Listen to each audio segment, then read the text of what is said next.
Graça e paz, meus irmãos, tudo bem? Professor Netanias, mais uma vez, nós estamos aqui para a nossa segunda palestra deste dia, desse seminário da Reforma Protestante que está sendo realizado neste dia 31 de outubro, em comemoração ao Dia da Reforma Protestante. A nossa palestra agora será ministrada pelo pastor Francis Hoffman. Ele está em Addis Abeba, na Etiópia, e nós vamos agora ouvi-lo sobre a história dos reformadores, John Hus e Martinho Lutero, especialmente esses dois, pois eles foram nomes extremamente importantes no desenvolvimento da reforma protestante. Ok? O pastor Francis Hoffman, ele é missionário da igreja luterana na Etiópia, ele é professor de teologia, doutor em teologia pelo Seminário Concórdia de St. Louis e é um homem extremamente embasado na palavra de Deus, de uma eloquência invejável. Eu tenho o prazer de receber juntamente com vocês agora o pastor Francis Bacon. Meu querido, seja muito bem-vindo e diga para nós, o que são os hussitas? Somos todos hussitas. Essas palavras são de Martinho Lutero, ditas por volta de fevereiro de 1520, e elas vêm não por causa de algo que Lutero pensava ou achava sobre Hus, mas vêm sobre o seu estudo a respeito do que John Hus havia dito, conforme os próprios relatos do Concílio de Constança. E percebendo que Hus não era tão diferente dele como ele pensava de início, ele diz: somos todos hussitas. E essa frase, portanto, inicia esse nosso estudo quando pensamos deste trajeto de Hus a Lutero.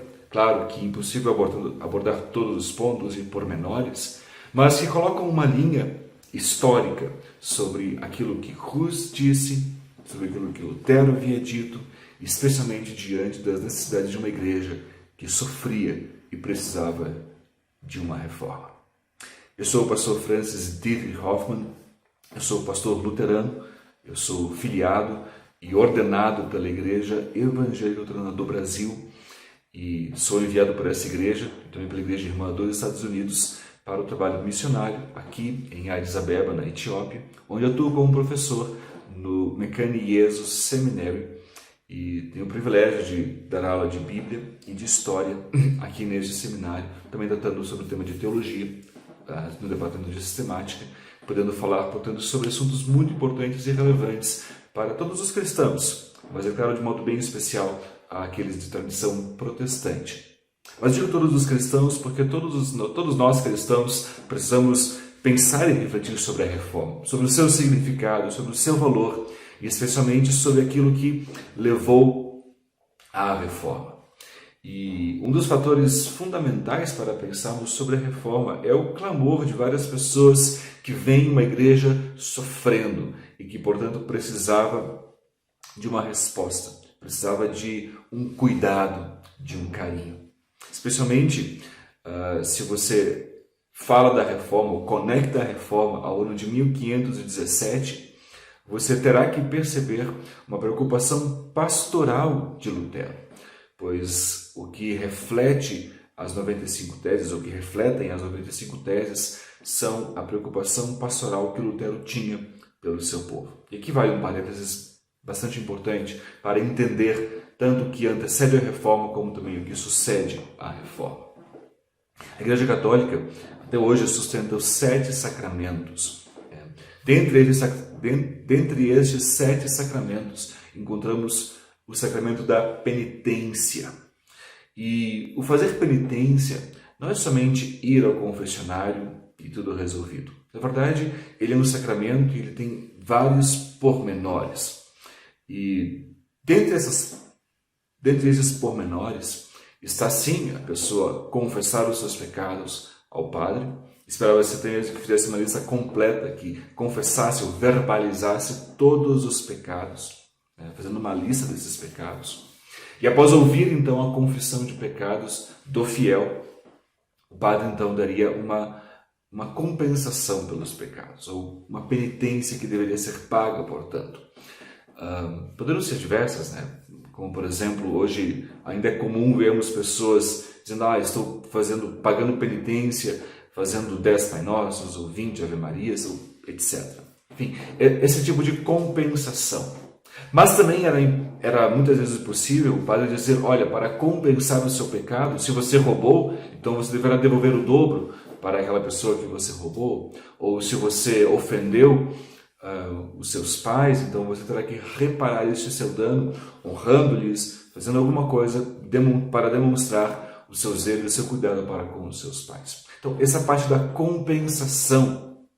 É nessa parte da compensação dos pecados que entra a questão das indulgências. É difícil pontuar quando as indulgências surgiram, mas muitos sugerem que ela tenha surgido na época das cruzadas. Pois naquele contexto, naquela época, era comum que uma das compensações comuns dadas pelos padres àquele que confessava o seu pecado era que, ora, agora que você pecou, para compensar os seus pecados, você terá que ir junto com os cruzados lutar na Guerra Santa, como assim eram conhecidas as cruzadas. E por causa disso, muitas pessoas não querendo ir lutar nas cruzadas, por razões óbvias, talvez por manter a própria vida, enfim, muitas questões assim, e pessoas que então tinham mais dinheiro e, portanto, poderiam ajudar de outras formas, a essas pessoas era concedida uma carta de indulgência sob o devido pagamento. Então a pessoa pagava um certo valor, então ela não precisava ir lutar nas cruzadas, porque ela havia compensado de uma outra maneira. Ela estava financiando, portanto, a guerra dos cruzados. E por isso ela não precisava ir ao campo de batalha. Então a pessoa recebia uma carta de indulgência, reconhecendo que, embora não tenha ido lutar nas cruzadas, essa pessoa participou pagando. Bom, as cruzadas terminaram, mas não as indulgências. Elas continuaram sendo distribuídas e entregues a diversas pessoas. E isso chega, inclusive, no tempo da Reforma. Antes de Lutero ainda, havia essa prática, estava acontecendo regularmente. E o que trazia um problema, como disse, pastoral. Porque diante do ouvir da confissão de pessoas, algumas dessas pessoas dizem para Lutero, Lutero, não, eu não preciso compensar os meus pecados, porque eu já comprei a minha indulgência.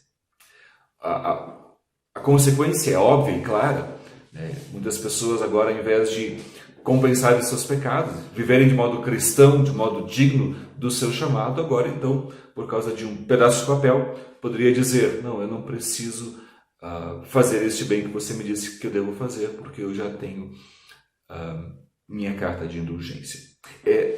Essa é a prática do que estava acontecendo. Por mais que certos teólogos católicos possam contestar se as pessoas interpretaram da maneira correta ou não, mas o fato é que isso que acontecia. Esse é o resultado prático das indulgências, conforme se viu no século XVI. Lutero, portanto, vindo de uma preocupação pastoral, ele diz, olha, em uma das suas teses, portanto, dentre as 95 teses, a primeira delas diz assim, ao dizer, fazei penitência, em Mateus 4,17, nosso Senhor e Mestre Jesus Cristo quis que toda a vida dos fiéis fosse penitência. Lutero claramente aqui está questionando sobre o significado deste fazei penitência. Especialmente se você se lembra, você pegar o texto da Vulgata, que era então a Bíblia que normalmente se tinha em mãos, ele se lê penitentia agere, dizer, fazer penitência. Esse penitentia, ele era automaticamente conectado ao sacramento da penitência. Mas Lutero está questionando que esse fazer penitência aqui, agora ele está usando um texto que Erasmo havia trazido, baseado no original do texto grego, fazendo um questionamento sobre este penitentia. Isso, na verdade, está conectado com o verbo no grego metanoia, ou metanoite, quer dizer, que tem a ver com mudança de mentalidade. que nos faz pensar que essa mudança de mentalidade não é apenas um ato, como de um sacramento, mas como uma vida por inteiro. E por isso, ele comenta na primeira tese de suas 95 teses que toda a vida dos fiéis fosse penitência. Isto é, constantemente o cristão precisa avaliar os seus pensamentos, o seu modo de pensar e como esse modo de pensar afeta o seu agir. É uma perspectiva bastante diferente que vem justamente sobre a interpretação de um texto bíblico. Bom, por que estou fazendo esse grande parênteses para conectar com John Hus? Porque é exatamente sobre essa questão da interpretação bíblica que Lutero é identificado com John Hus. Uma vez que Hus é justamente condenado, um dos problemas que a Igreja Católica entende do hussismo tem a ver exatamente com a interpretação independente das Sagradas Escrituras. Eu coloco independente entre aspas, como você pode ver os meus dedos fazendo aqui, porque nunca existe uma interpretação completamente independente, né? Nós sempre estamos conectados a alguma coisa, sempre estamos ligados a um ponto importante, tá? E sempre estamos comprometidos com alguma coisa ou com alguém, né? Então, um cristão não lê a Bíblia de modo descompromissado, mas lê a Bíblia justamente pensando como Deus gostaria que eu entendesse essas palavras. Então há um compromisso aqui. Por isso que não existe ensino independente do modo objetivo, como às vezes a mente moderna quer dizer. Na verdade, nós, inclusive Lutero diz isso, a questão é independente daquilo que o Papa havia cercado a Igreja. Há um escrito de Lutero, de 1520, chamado o Tratado sobre o Cativeiro Babilônico da Igreja. E neste tratado, Lutero trata de grandes questões, mas no cerne dessas questões que Lutero aborda estão 3 muros que impedem ou que prendem a Igreja e que, portanto, trazem dificuldades. Um desses 3 muros é justamente o muro da ideia de que somente o Papa poderia interpretar as Sagradas Escrituras. Este não é o único muro, há 3 muros, como eu disse. O primeiro deles seria o muro de que o poder espiritual estava sobre o poder temporal. Algo importante, de fato, nessa discussão sobre a relação entre o Papa e o Imperador, enfim, e príncipes ao redor da Europa. Também, além de que apenas o Papa poderia interpretar as Escrituras, seria o segundo muro, e o terceiro muro, de que apenas o Papa poderia convocar um concílio. Há boas argumentações para cada um desses muros, mas, primeiramente, o foco aqui, o ponto é sobre, pensando sobre a conexão com o Hus, o fato de que entender que apenas o Papa poderia interpretar as Escrituras é colocar um muro ao redor da Igreja. E aqui, usando a imagem do cativeiro babilônico, justamente nos faz pensar que a Igreja está presa. É claro que ouvir o Papa era algo que Lutero até desejava. Ele não estava negando a autoridade do Papa, desde que você entendesse que essa autoridade fosse de governo ou de iure humano, né? Quer dizer, vindo de autoridade humana. Mas o governo do Papa não era de iure divino, isso é, de autoridade divina. Não foi instituído por Deus, agora como que devemos entender como que ordenado por Deus ter um Papa. Não. Deus ordenou sim ter pastores que cuidam de sua igreja, mas essa super autoridade papal, ela pode ser útil, ela pode ser utilizada desde que usada de modo humilde e bondoso. Os reformadores trabalham nessas questões, até mesmo reconhecem que se o Papa reconhecesse os seus erros, pedisse perdão, poderia-se até mesmo manter essa unidade da igreja. Mas o problema é que isso não acontece e vários problemas surgem. Bom, de fato, o problema da igreja era muito sério e a igreja vinha sofrendo de diversos modos e de diversas maneiras. Apenas para falar alguns dos problemas que a igreja estava vivendo neste período pré-reforma, podemos destacar o papado em Avignon, que durou desde 1309 até 1377, e este fato muitas vezes é designado como o cativeiro babilônico da igreja. Especialmente os romanistas usam essa expressão para falar desse momento em que o papado é tirado de Roma e é transferido para Avignon. Avignon é uma cidade que ficava sob a autoridade do rei da França e que, portanto, tirava essa autonomia papal e colocava sob a jurisdição do rei da França. E por essa razão não se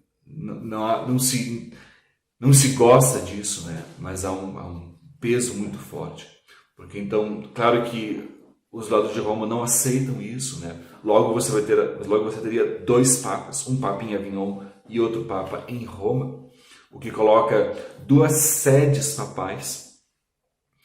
Os gastos eram os mesmos, né, para as duas sedes. Grandes pesos, então grandes taxas são colocadas sobre várias regiões e, portanto, era preciso pagar e pagar e pagar e pagar, né? Então isso de fato trouxe um grande peso, tanto na questão da autoridade do Papa, a quem devemos seguir agora, a quem devemos obediência, e também um peso muito econômico muito forte sobre as pessoas que tinham que pagar agora essas sedes papais. Além disso, seguindo a questão do papado em Avignon, você tem também o grande cisma da igreja. Não me refiro ao grande cisma entre a igreja ocidental e oriental que aconteceu antes disso, mas é um cisma que, de fato, divide a questão da lealdade, né, das diversas lugares da Europa. Além disso, você tem o problema do conciliarismo, né? Haviam várias pessoas que já estavam chamando por um concílio, pedindo um concílio, clamando por um concílio. E alguns dos concílios tratam da questão de fato, mas não resolvem a questão. Você pega os concílios lateranos, é uma tentativa de resolver o problema. Se você pega o concílio de Florença, de Constança, enfim, são todos eles tentativas de responder ao problema. Mas essas respostas, elas se demonstram ineficazes, porque não resolvem o problema, né? Não atacam a raiz do problema, mas talvez porque especialmente aqueles que eram os cabeças não estavam de fato trabalhando para resolver o problema. Daí você pode refletir sobre um outro problema que estava acontecendo, que eram os papas renascentistas. Papas que estavam muito mais preocupados com as artes, muito mais preocupados com a cultura, que são coisas importantes, é claro, mas eles preocupavam-se muito mais com essas coisas em detrimento do cuidado pastoral. E aí, de novo, você conecta essa questão com o ponto da reforma de 1517, quando Lutero fixa as 95 teses, ele está preocupado com o cuidado pastoral dos fiéis. O que a igreja está fazendo para cuidar do seu povo, para cuidar das pessoas que então estavam sofrendo. E aí, então você tem a reforma em si, que de fato não era somente Lutero que clamava por uma reforma, mas, como já destacamos aqui, John Hus, você poderia incluir John Wycliffe, você poderia lembrar Girolamo Savonarola, você poderia lembrar os augustinianos, que também estavam trabalhando por uma reforma, né? Lutero, quando entra no mosteiro dos agostinianos, ele se depara com Johann von Staupitz. Johann von Staupitz era um agostiniano que estava trabalhando para conseguir a reforma da igreja de modo institucional, né? Lutero viaja a Roma pela primeira vez com este intuito de auxiliar nessa questão do diálogo sobre a reforma, né? Como poderia fazer isso, como poderia lidar com isso, né? Então, não são vozes isoladas, né? Existem, na verdade, existem várias pessoas clamando por uma reforma. Não é invenção de Lutero a reforma. É importante dizer isso. E Lutero, quando escreve as 95 teses, não estava pensando, agora eu vou fazer uma reforma da igreja. Não. Todas as coisas acontecem, acreditamos nós, por condução divina, é verdade, mas o ponto é que a igreja clamava por uma reforma, mas as pessoas que foram usadas nem sempre tinham total consciência daquilo que estava acontecendo, né? John Hus, quando vai, portanto, falar de sua fé, não imaginava que seria condenado pelo Concílio de Constança, e como acaba sendo condenado e morto como resultado deste concílio, mas tudo que ele queria justamente era expor a defesa de sua fé, falar sobre isso. Lutero, quando também é chamado em 1521 para a Dieta de Worms, ele vai pensando que vai ser morto também. Ele conhecia a história de John Hus, conhecia até um pouquinho a partir de 1520, um pouco melhor as doutrinas de 1520, de John Hus, e assim ele tem consciência de que poderia ser morto, sim, a partir daquele concílio. Mas o que é comum, tanto a Hus como a Lutero, é que algo mais importante do que a vida deles. A vida da igreja é mais importante. Eles servem a sua igreja justamente para tentar falar e testemunhar dessa graça de Deus, e especialmente falando das Sagradas Escrituras. E aqui tocamos um ponto bastante importante para a reforma até hoje, quando falamos sobre as Sagradas Escrituras. Nunca conseguiremos falar suficientemente da importância deste livro, mas é justamente nas Sagradas Escrituras que encontramos a base para a reforma, para a vida cristã, enfim, para tudo aquilo que falamos na igreja. Dizemos que a Bíblia é a única regra e norma de fé para vivermos. E é justamente sobre este ponto que é importante, porque o problema que Hus encontra e que Lutero encontra é que várias coisas que a Bíblia não permite haviam sido instituídas na igreja, o que é muito além do que somente interpretar as Escrituras. Veja, o ponto é que não estava somente se interpretando as Escrituras, mas estava impondo doutrinas sobre as Escrituras. Só para falar sobre a questão das indulgências em si. Isso sequer a igreja havia determinado ainda. Por mais que fizesse parte da tradição, era uma tradição que não havia sequer tido uma elaboração dizendo, olha, isso, as indulgências são isso e isso. Apenas em 1518, um ano depois da publicação das 95 teses, que a igreja irá se pronunciar a respeito disso.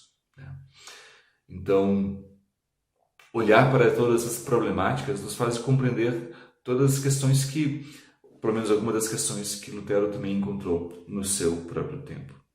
Bom, além dos problemas teológicos, que poderíamos dizer, há também questões de crise institucional. Se lembramos um pouquinho da história da igreja, podemos voltar lá ao imperador Galério, que foi o primeiro a tolerar a existência do cristianismo dentro do Império Romano. Talvez Constantino é bem conhecido justamente porque ele está ligado à questão do primeiro concílio. Ele começa a, de fato, favorecer cada vez mais o cristianismo, mas Constantino não torna oficial o cristianismo. Muitas pessoas confundem isso. Constantino ele é importante pela convocação do primeiro concílio, concílio de Niceia, em 325, tem de fato o dedo do imperador e conversa diretamente com o que Lutero reclama em 1520 sobre aquele segundo muro que a igreja havia colocado, que somente o Papa poderia convocar um concílio. Não, mas veja, o primeiro concílio foi convocado por um imperador, Por que não poderia ser convocado novamente por um imperador? Não à toa, Lutero está clamando pela ajuda dos príncipes, Ele, de fato, escreve também em 1520 à nação, às pessoas, de fato, líderes da nação alemã, e ele, de fato, está tentando clamar pelo auxílio do imperador. Bom, quem torna, de fato, oficial o cristianismo no Império Romano é o imperador Teodósio I, quando diz que todos para fazer parte do reino ou do Império Romano precisavam aceitar o concílio, o credo niceno como sua regra de fé. Bom, a questão sobre relações entre igreja e Estado vão tornando-se cada vez mais complexos, né? Uma vez que você tem agora um Estado cristão, como se relaciona a autoridade eclesiástica e a autoridade civil, né? Vemos ao longo da história muitos conflitos em relação a isso, né? Se você pega as dinastias dos Merovingios e dos Carolíngios, normalmente a igreja dentro de seus territórios era completamente dominada por eles, né? Por isso, o Papa Gregório VII é quem se esforça pela ordem correta das coisas no mundo, né? Então, especialmente lembrando do valor do poder espiritual. Bom, ainda lutando contra os senhores feudais, o papado clamou o governo absoluto da igreja. Então você tem, por exemplo, Inocente III e finalmente Bonifácio VIII com a sua bula Unam Sanctam, que traz esse grande poderio papal, né? Mas o que você vê, portanto, é que esse poder papal ele cresce pouco a pouco. Não era assim desde o início. Na verdade, o Papa vai aos pouquinhos buscando o seu poder. E por causa do que eu havia dito antes, que, por exemplo, as igrejas normalmente eram dominadas pelos príncipes locais, muitas igrejas queriam estar atreladas a Roma, ao Papa, e não ao príncipe, para ter liberdade. Você pode ver isso na história dos mosteiros, por exemplo. Muitos mosteiros estavam, de fato, totalmente conectados aos desejos dos príncipes. Então, de fato, quando os mosteiros queriam ligar-se a Roma, né, um belo exemplo disso é o mosteiro de São Vítor, né, na França, você encontra essa vontade de estar sob o poder de Roma, sob o poder do Papa, para que não estivesse submisso ao poder temporal de um príncipe e assim ter um joguete político na mão desses príncipes. Bom, o problema é que acaba que Roma também acaba abusando do seu poder e, como já disse, tendo diversas coletas de dinheiro e dinheiro cada vez mais. Na época da Reforma, o que estava acontecendo justamente era a construção da Basílica de São Pedro. Essa mesmo, se você olhar a foto do Vaticano, verá essa construção lá, que remonta ao século XVI. E para poder construir essa obra monumental, precisava-se de muito dinheiro. E neste contexto é que então o Papa Leão X permite a coleta de uma indulgência especial. Então, há vários pregadores de indulgências nesta época. Eles vão, de fato, para coletar dinheiro, dinheiro e dinheiro. E isso traz, de novo, grande angústia às pessoas, grande dor às pessoas que, de fato, não sabiam mais como fazer. Agregado a isso, como eu já disse, a questão da construção da Basílica de São Pedro, você tem a questão de duas sedes papais agora. Não somente em Roma, mas também em Avignon. Então, a igreja precisava de dinheiro para administrar. Então, você tinha que coletar cada vez mais e mais dinheiro. Enfim, antes mesmo de Lutero, portanto, você precisava pensar em uma solução para os problemas que a igreja vivia. E, de modo geral, existiam 4 caminhos possíveis para curar ou sanar as dores que a igreja estava sofrendo na época. Uma das primeiras opções era que, por exemplo, o Papa, devesse, diante dessa cisão, desses muitos papas que agora existiam, era que um Papa desistisse do seu cargo, que ele renunciasse. Essa seria uma das possibilidades. Uma outra possibilidade é que houvesse um compromisso entre os dois, né? Que eles então trabalhassem junto e, quem sabe, pudessem provocar ou trazer uma união novamente. Outra possibilidade seria que ambos os papas renunciassem, tirassem todos eles. E a quarta possível possibilidade seria o chamado de um concílio geral da igreja. Bom, é claro que os conciliaristas, como assim eram chamados, tendiam a defender que um concílio, o poder de um concílio estava acima do poder do Papa. Sim, haviam vários que falavam isso antes de Lutero, neste meio tempo. Um deles era Marcílio de Pádua, que ele comparava então a companhia dos cidadãos com a totalidade dos crentes.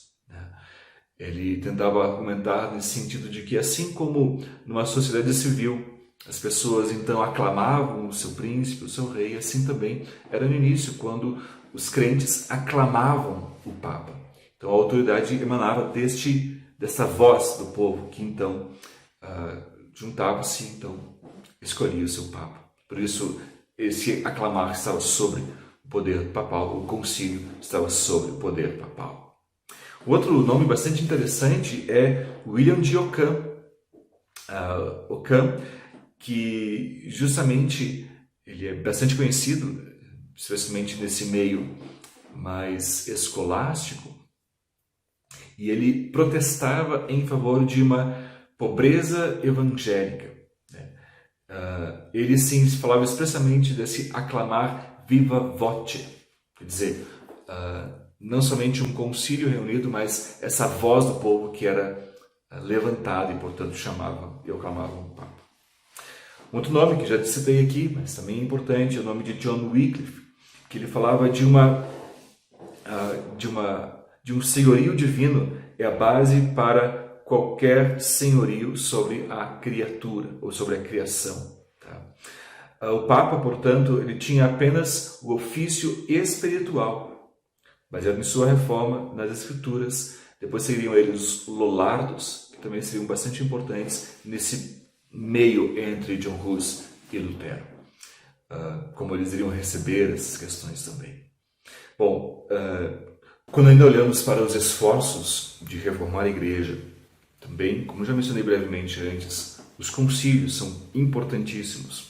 Por exemplo, o concílio de Pisa, ele de fato endereçou o problema das questões papais, das divisões dos papas.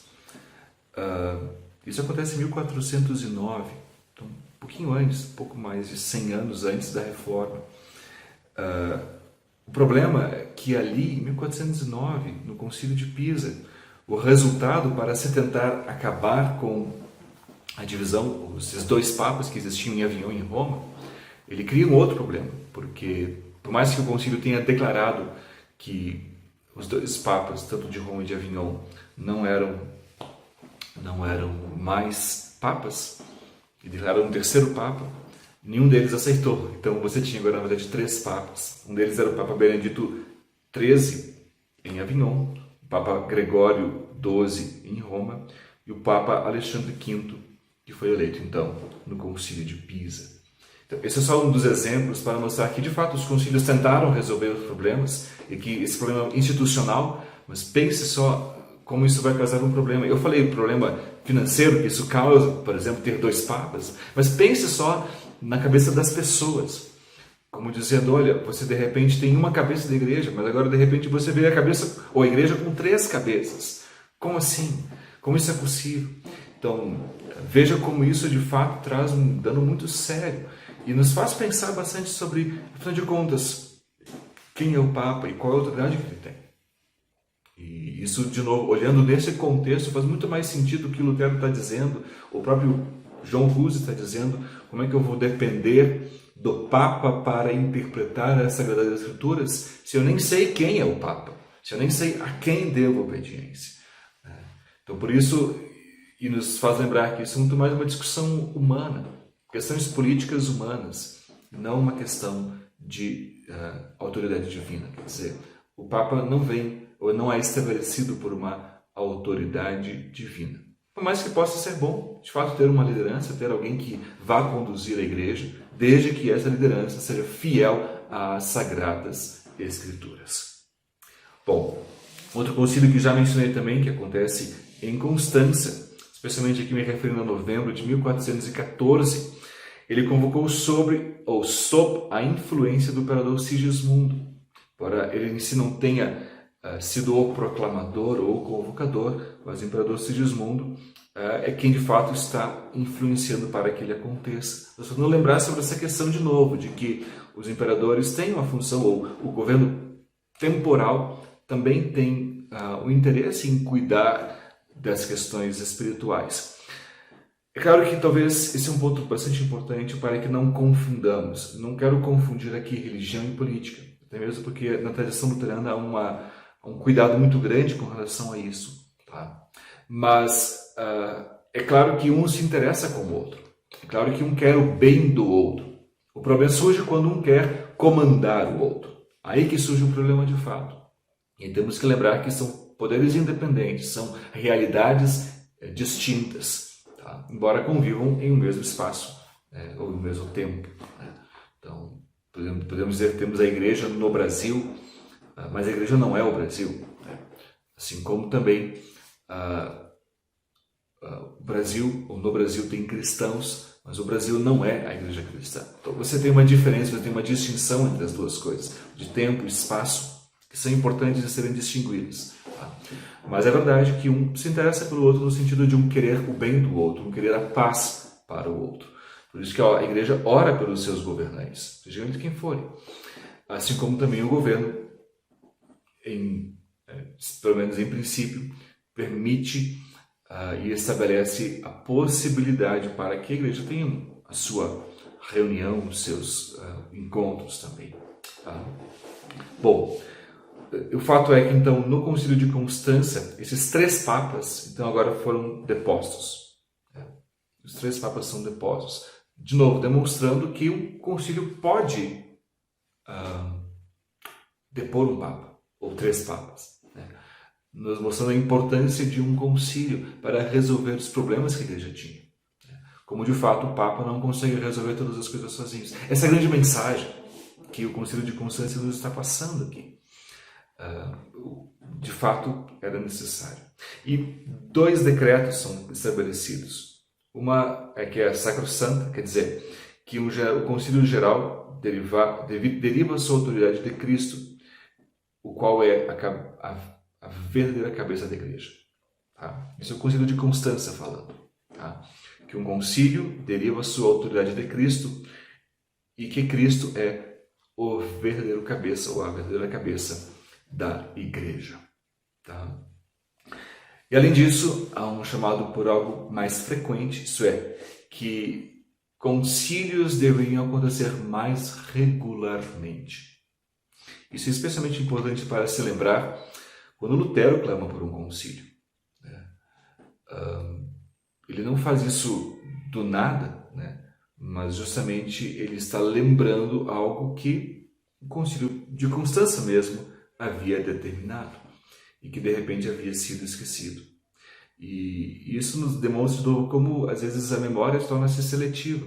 As pessoas lembravam muito bem de que John Hus havia sido condenado no Concílio de Constância, mas haviam completamente se esquecido de que Cristo é o verdadeiro cabeça da igreja e de que concílios deveriam ser chamados ou convocados mais regularmente.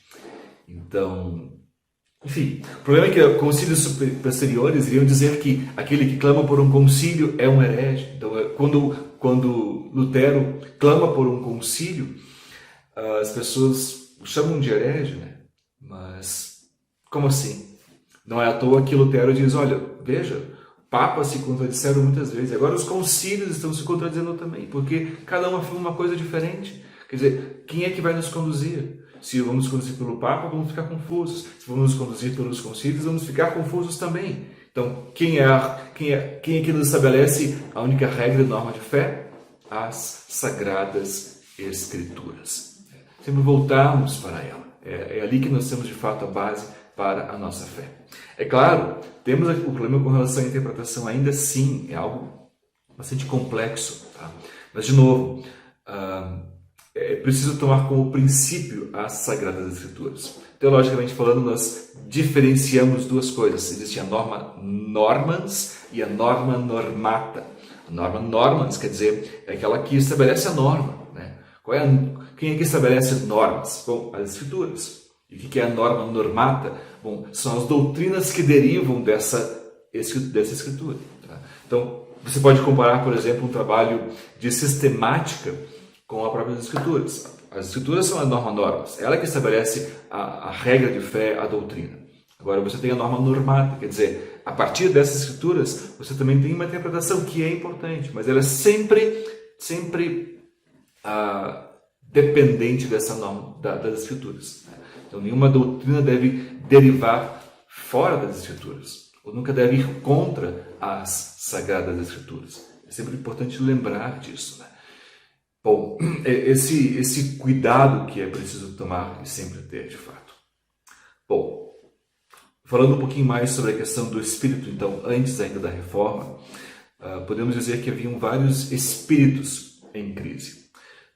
Por exemplo, você pode lembrar do misticismo, tá? Que é um outro ponto bastante importante que existe antes da Reforma, vai continuar existindo no meio da Reforma e depois da Reforma também ainda.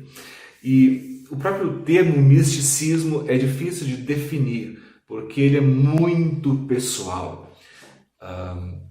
Enfim, normalmente as pessoas, os místicos, né, eles vão ter uma doutrina muito pessoal. E aí está o problema, né, porque muitas vezes desconecta também das Sagradas Escrituras, dando ênfase muito mais àquilo que a pessoa pensa, àquilo que a pessoa acha. Mas, de modo geral, você pode dizer que os místicos têm uma dicotomia do corpo, tá? A ideia de corpo e alma como algo distinto, como muitas vezes como o corpo algo inferior ao espírito, né? Então, muitas vezes você tem essa ideia de reduzir o corpo para enfatizar o espírito. Essa é uma situação bastante comum entre os místicos.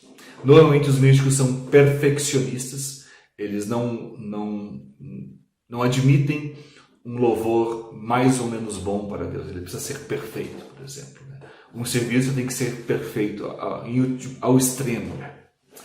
E uma terceira característica é que o amor deve estar sobre a razão, ele deve ser maior, estar acima da razão. Né? Então, por mais que a questão não é sobre compreender todos os detalhes das Escrituras, e sim amar a Deus acima de todas as coisas. Enfim, muitos místicos estavam sob a influência de Santo Agostinho, né? Como, por exemplo, Bernardo de Claraval, que pode ser definido como um místico, os vitorinos, os místicos vitorinos, eu já falei antes do mosteiro de São Vítor aqui, né? Então, os vitorinos normalmente é uma referência a estes de São Vítor, né? Como, por exemplo, Hugo de São Vítor, Ricardo e Walter de São Vítor, são alguns exemplos, né? São pessoas bem importantes. Ricardo é mais conhecido por ser aquele que colocou os capítulos na Bíblia, né? Mas todos eles têm trabalhos importantes sobre vários aspectos, de fato interessantíssimos. Tá? Chegando um pouquinho mais perto da Reforma, nós temos Boaventura, ou Bonaventura, uns falam também, ele é do 13º século, também tem esse aspecto místico, já ligado também mais à questão até mesmo do fim do mundo, né? Nessa espera, nessa expectativa para o fim do mundo. Enfim, você pode lembrar também do espírito de Tomás de Aquino. Tá? Tomás de Aquino ele é interessante porque ele procura harmonizar razão e revelação. Né? Às vezes, Tomás de Aquino ele é tomado ou entendido somente como aquele que racionalizou a fé. Isso é parte da verdade, mas é preciso lembrar que ele está tentando harmonizar essas duas coisas. Aquilo que está na nossa mente, aquilo que é revelado, aquilo que é percebido na criação, né, com aquilo que Deus revela nas Escrituras. Né? Então, como harmonizar essas coisas é um dos aspectos. De novo, isso é fruto de um espírito de fé. Aqui não entende isso como uma expressão da sua fé. Não é apenas uma argumentação lógica das Escrituras. Seria errado entender aquilo dessa maneira. Tá? Ele está, de fato, tentando associar essas duas ações divinas. Deus como Criador, Deus como Revelador. Como associar essas duas coisas. Um outro que chamamos de místico também, que é bem importante, é John Tauler. Tá? John Tauler, ele é conhecido como pregador de Estrasburgo. Ele é de tradição dominicana. E Tauler é um dos que influencia fortemente, até mesmo Lutero. Lutero chega a ler alguns livros de Tauler, mas muito mais conectado na questão deste amor a Deus, dessa dependência em relação a Deus, nesse aspecto. Outros aspectos, Lutero depois acaba, de fato, deixando de lado, nunca verbaliza a sua rejeição de alguns aspectos de Tauler, mas vemos que, de fato, Lutero acaba trabalhando muito mais a questão dessa conexão com Deus, que é aquilo que também uma Tauler. Outros místicos que nós conhecemos são os amigos de Deus, né?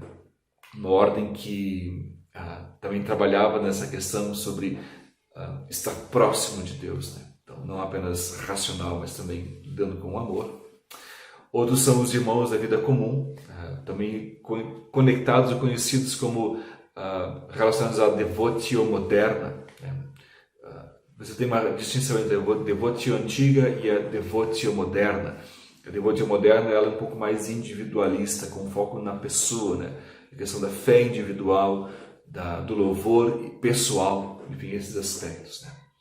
Então, eles tinham comunidades, eles baseavam as suas comunidades na comunidade de Atos 4, né? Então, claro, havia um fervor também, havia uma comunhão, tá? Talvez o mais famoso membro dessa ordem seja Thomas A. Kempis, né, que viveu de 1380 a 1471. Ele tem um livro chamado A Imitação de Cristo, né, talvez muito famoso, e que nos faz lembrar justamente sobre isso. Ele lembra, no primeiro capítulo do seu livro já, ele fala sobre essa questão de não adianta somente crescer racionalmente no conhecimento de Deus, mas à medida que eu cresço racionalmente no conhecimento de Deus, preciso também crescer no meu relacionamento com este Deus, né? Então, de novo, de fato, você vê aqui essa questão do amor e razão, né? Claro que é uma preponderância do amor, o foco dele é sobre isso, mas também nem sempre é uma negação da razão, né? Também, verdade seja dita, né? E até mesmo eles defendem o uso dos clássicos seguros, digamos assim, como, por exemplo, Sêneca e Cícero.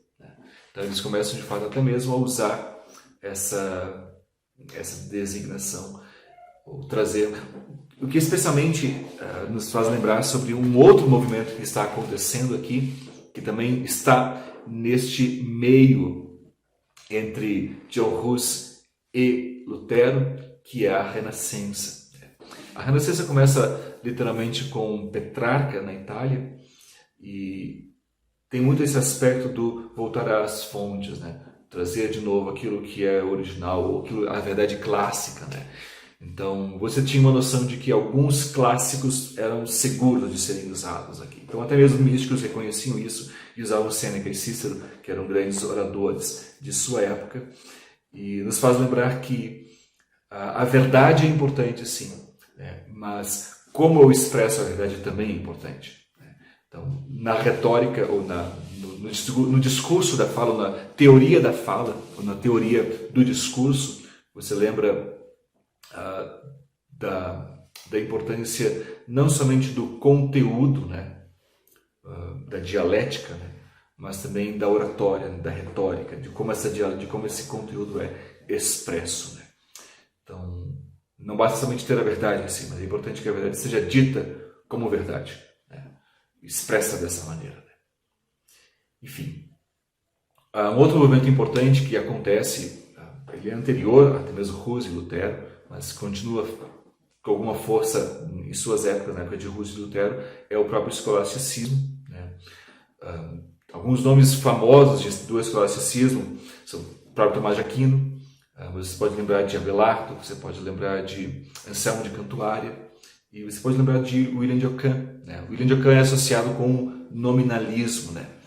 E, enfim, há muitas críticas a Lutero, por exemplo, com relação à escolástica, justamente por causa da maneira como chega até Lutero, né?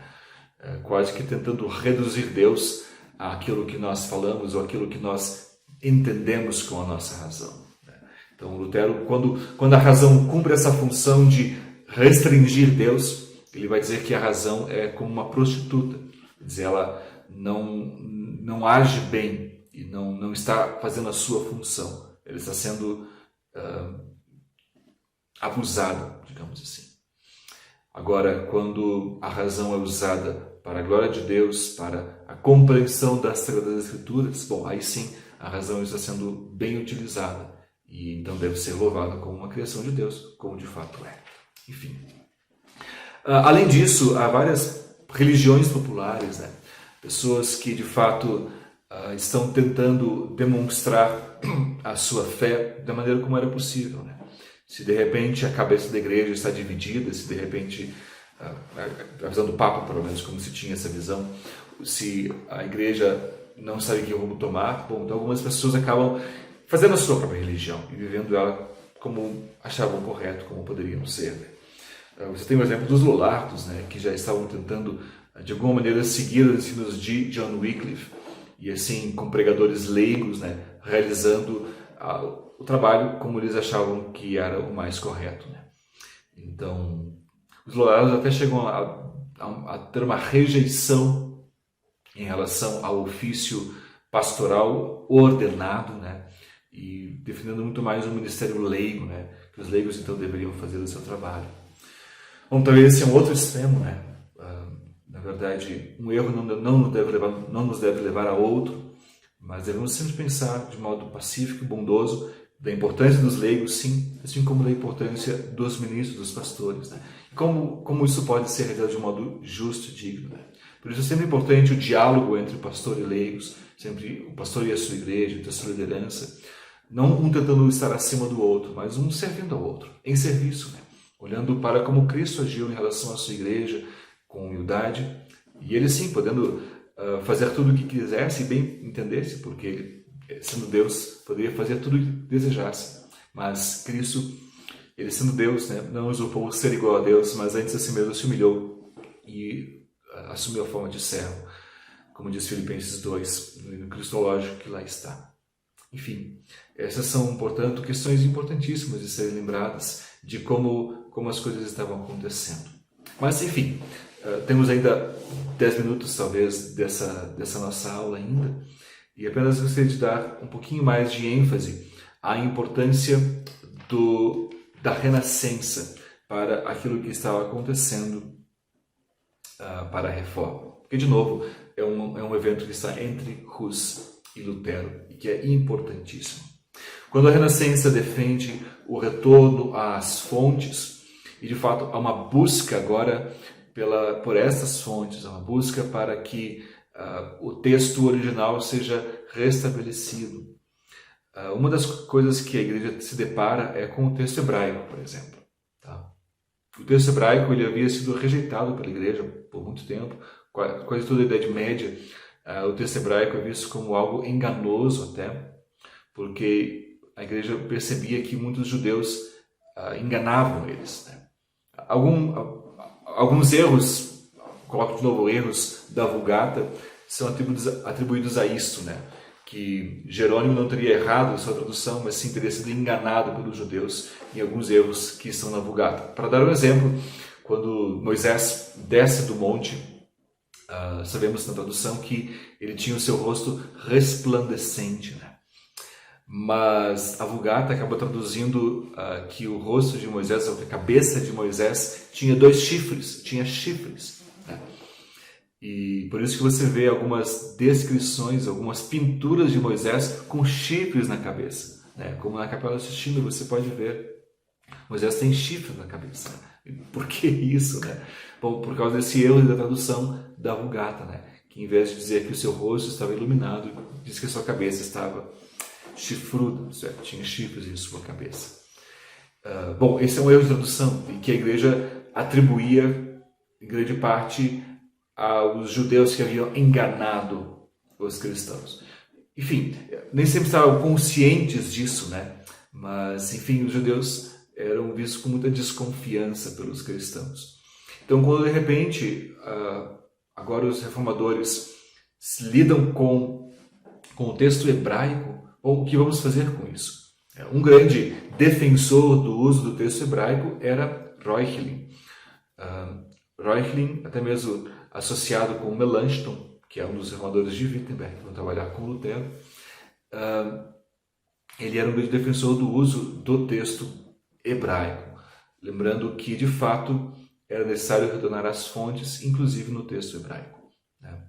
E a Reforma traz isso de modo muito importante, né? Lembrando que, de fato, o texto original hebraico também deveria ser acessado. Isso acaba acontecendo. Lutero, ele é um hebraísta, e se você ver vários conceitos de Lutero, eles estão mais associados ao hebraico. Por exemplo, o conceito de homem, né? O conceito de ser humano. O conceito de ser humano que Lutero traz é um conceito baseado no texto hebraico, no conceito judeu do ser humano. Ele não é dividido em partes, mas é um ser por completo criado por Deus, corpo e alma. Por isso que para Lutero, essa distinção entre corpo e alma, por mais que ela possa ser útil no sentido de entender as partes humanas, ela teologicamente não exerce uma função, porque o ser humano, sendo pecador, ele é pecador no seu corpo e na sua alma. O ser humano, ele, quando precisa ser restaurado, ele precisa ser restaurado no seu corpo e na sua alma. Quer dizer, por inteiro. O ser humano depende disso e precisa disso, né? Então, a Renascença, ela cumpre essa função importantíssima aqui, né? E um dos grandes nomes associados ao Renascimento, no caso, ao movimento renascentista humanista, é o nome de Erasmo de Roterdã, né? Eu já mencionei uma das suas funções importantes. Uma delas é, de fato, de trazer o texto original novamente para o estudo, né?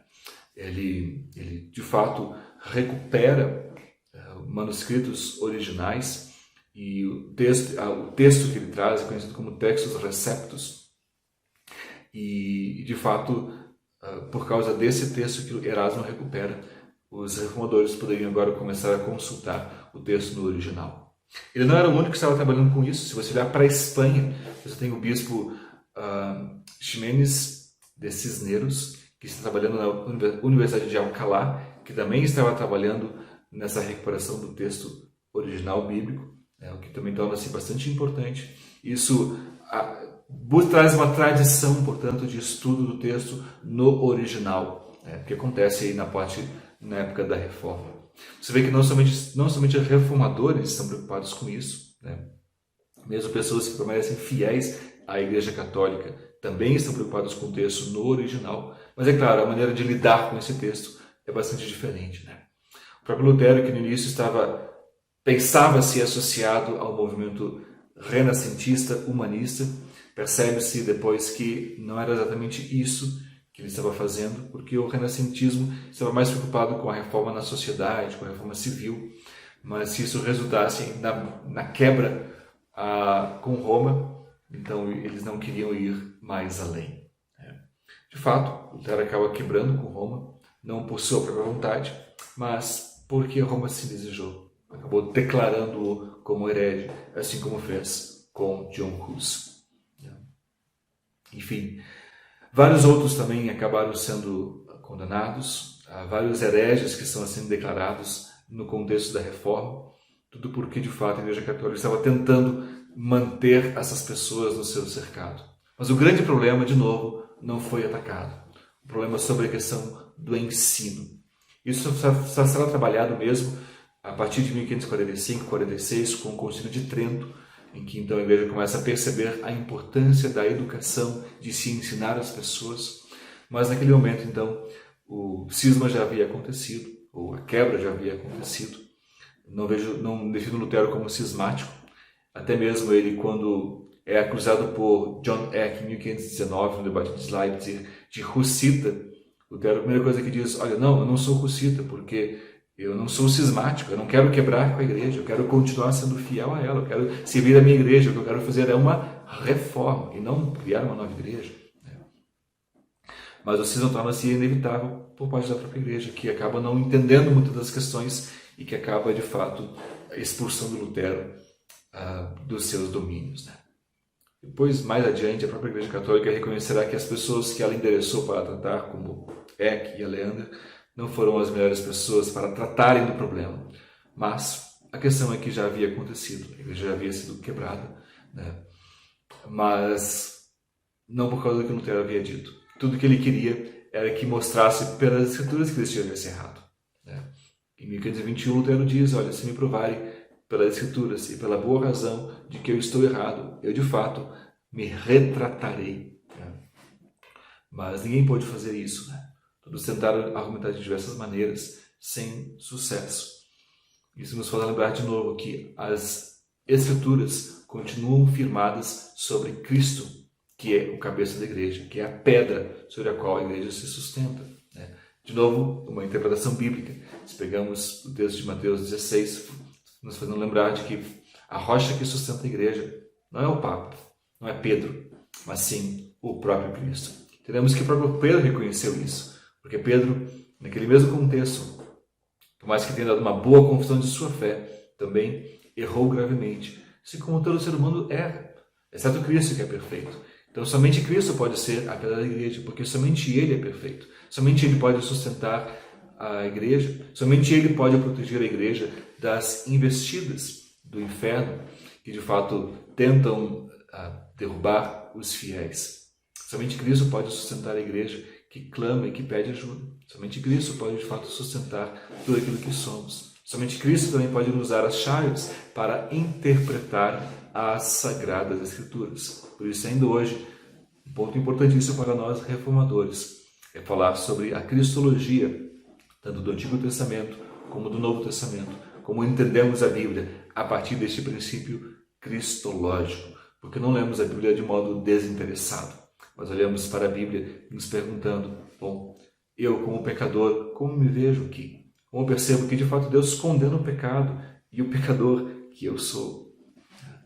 Ao mesmo tempo, como este mesmo Deus concede graça e salvação a este mesmo pecador que estava condenado, mas que agora por causa de Cristo está salvo. São perguntas e palavras sempre importantíssimas para nós e que habitavam na mente de John Hus, que habitavam na mente de muitos reformadores, que habitavam na mente, ou que habitam hoje também em nossa mente, quando mais uma vez celebramos o aniversário da Reforma. São 505 anos pensando sobre essas coisas. Mas se pensamos bem, não são apenas 505 anos pensando sobre essas coisas. Na verdade, a igreja sempre se preocupou como olhar para as Escrituras, como servir a Deus de modo digno, como de fato honrar a Deus com tudo que somos e temos, dando honra e glória a Deus somente. Muito obrigado a você que participou deste momento tão importante. Te agradeço pela tua atenção, pelo teu interesse e peço que você continue estudando para que cada vez mais possa conhecer a palavra de Deus e assim louvá-lo em sua vida. Que Deus te abençoe e te guarde agora e sempre. Amém.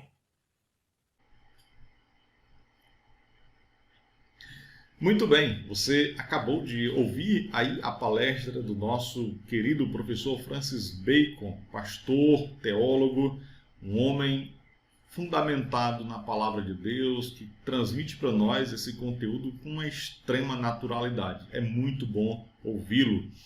Meus irmãos, nós encerramos agora a nossa segunda palestra. Muito obrigado ao pastor Francis Hoffman, muito obrigado pela sua participação, que Deus possa abençoá-lo grandemente. E agora fica o nosso convite, mais uma vez, para a nossa próxima palestra, que acontecerá logo mais, e você é o nosso convidado especial para continuar conosco neste aprendizado. Lembrando que estas palestras elas ficarão disponíveis nas nossas redes sociais, especialmente no YouTube, pois o Instagram e o Facebook não estão conseguindo deixar as palestras disponíveis para os irmãos, então decidimos colocá-las todas aqui no YouTube, fazer todas essas palestras aqui no YouTube mesmo, ok? Então, até a meia-noite de hoje você vai ter acesso a esse conteúdo. Se você desejar retornar, assistir essa palestra, fique à vontade. Até a meia-noite de hoje ele estará disponível. A partir de amanhã, todo este conteúdo estará disponível para os alunos do Instituto de Teologia Logos. Então, se porventura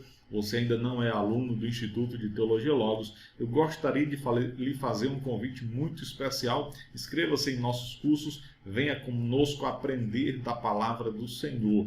Lembrando que O pastor Francis Hoffman, ele é um dos professores que ministram as aulas, as videoaulas, os conteúdos aqui do Instituto de Teologia Logos. Se você quer ter acesso à mente desse homem de Deus, com mais profundidade, em mais conteúdos, eu lhe convido a inscrever-se conosco nos cursos de teologia e vamos juntos aprender mais da palavra do Senhor.